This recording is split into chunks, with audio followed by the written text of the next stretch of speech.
ওইটা রিপিট করো। বলছে রসগোল থাকবে না, মানে তুমি টাইম দিবা না, এটা তো আছেই। সাবেক স্বরাষ্ট্রমন্ত্রী আসাদুজ্জামান খান কামাল এবং ডিবি হারুনের মদদে বেপরোয়া হয়ে ওঠেন তৌহিদ আফ্রিদি। আওয়ামী লীগ সরকারের আমলে ব্যাপক ভয়ঙ্কর ছিলেন এই ইউটিউবার। সময় বদলেছে, এবার বেরিয়ে আসছে তার অপকর্মের সব ফিরিস্তি। মুনিয়ার যেরকম অবস্থা হয়েছে আমারও ঠিক সেরকম অবস্থা হবে। ইনডিরেক্টলি ও আমাকে ভোটটার হুমকি দেয়। ডিবি হারুনের ছত্রছায়ায় এই কন্টেন্ট ক্রিয়েটর অনলাইন জগতের মাফিয়া বনে গেছেন। গ্রেপ্তার হওয়ার পর একের পর এক অপকর্ম সামনে আসছে তার। এক সময়ের ঘনিষ্ঠজনরা সম্প্রতি গণমাধ্যমে জানান মুনিয়ার সঙ্গেও ছিল আফ্রিদির সম্পর্ক। আমি জানতে পারি যে বিভিন্ন মেয়েদের সাথে ওর সম্পর্ক আছে, এবং মুনিয়া নামে যে একটা মেয়ে আছে ওর সাথে ওর সম্পর্ক। ফাঁস হওয়া একাধিক ফোনালাপ ও ভুক্তভোগীদের সাক্ষ্য প্রমাণ করে মুনিয়ার সঙ্গে আফ্রিদির ঘনিষ্ঠতা কেবল ব্যক্তিগত সম্পর্কেই সীমাবদ্ধ ছিল না, এটি মুনিয়ার মৃত্যুর রহস্যকেও নতুন দিকে মোড় নিতে বাধ্য করেছে। ওই কি করো? এই যে আমি রাত্রেবেলার মধ্যে আসতে। ও কোথায় আসবা? তোমার ঠিক করবে রাত্রে। আচ্ছা ঠিক আছে, ফোন দিও, আগে জানাও। কোথায় তুমি? অফিস কাজে। অফিসে গাড়ি চালাও? না অফিস। আচ্ছা তো এখন কি করবো বলো একটু। কি করবো মানে বুঝিনি।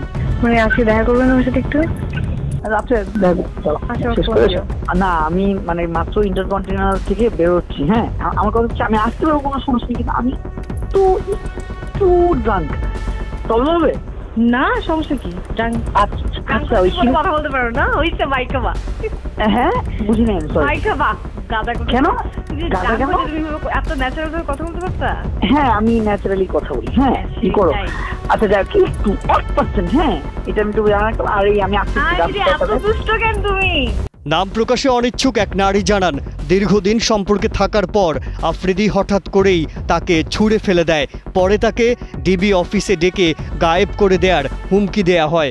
তো আমি এটা জেনে ওর সাথে আমি একটু রাগারাগি করি, কারণ এটা স্বাভাবিক, আমার একটু খারাপ লাগতেই পারে, আমি যেহেতু ওকে ভালোবেসে ফেলেছি। তো ওকে আমি বলার পরেও আমার সাথে খুব বাজেভাবে রিয়াক্ট নেয়। বলে যে একসময় এরকম বলে যে মুনিয়ার যেরকম অবস্থা হয়েছে আমারও ঠিক সেরকম অবস্থা হবে, মানে ইনডিরেক্টলি ও আমাকে ভোটটার হুমকি দেয়। ওই নারীর অভিযোগ, মুনিয়ার বাসায় আফ্রিদির যাতায়াত এবং ঘনিষ্ঠতা ছিল। মুনিয়ার সঙ্গে আফ্রিদির সম্পর্ক এবং আরেক প্রেমিকার সাক্ষ্য মিলিয়ে দেখলে হত্যাকাণ্ডের রহস্য ভিন্ন দিকে মোড় নিতে পারে। তৌহিদ আফ্রিদির বিরুদ্ধে এখন পর্যন্ত 2টি মামলার তথ্য পাওয়া গেছে। এর মধ্যে যাত্রাবাড়ি থানার মামলায় অভিযোগ করা হয়েছে জুলাই আন্দোলনে আসাদুল হক বাবু নামের এক বিক্ষোভকারীকে হত্যার পরিকল্পনা ও বাস্তবায়নে তিনি জড়িত।